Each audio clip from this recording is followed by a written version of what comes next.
行动学习法6类关键角色。总结以往大量行动学习项目，开展行动学习过程有6类角色在发挥关键作用，所以你们务必要把握好这几个关键角色的挑选。哪6个关键角色 ？Sponsor 发起者， Champion 召集者， Facilitator 催化师， Team Member 小组成员， Team Leader 组长， Expert 专家。发起者认知和认同行动学习，在组织内发起和推动行动学习，对行动学习方案有权利决策、采纳并推进实施，通常由公司的高管担任，其中一把手要成为其中成员。发起者必须深刻认识行动学习的意义和价值，具有推动组织变革的决心。召集者在组织内部协调、管理行动学习项目的发起、推动，为行动学习项目开展提供支持，通常由主管 HR 的高管担任。召集者必须认识行动学习的价值，具有良好的沟通和协调能力，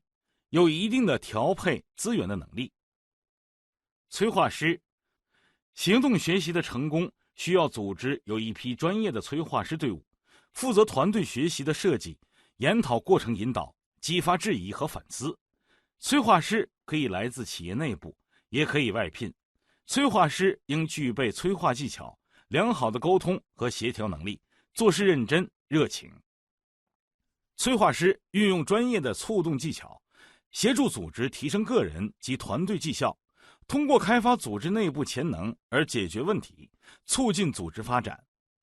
催化师通过及时将潜在思考过程显现在桌面上，促进思考的严谨性，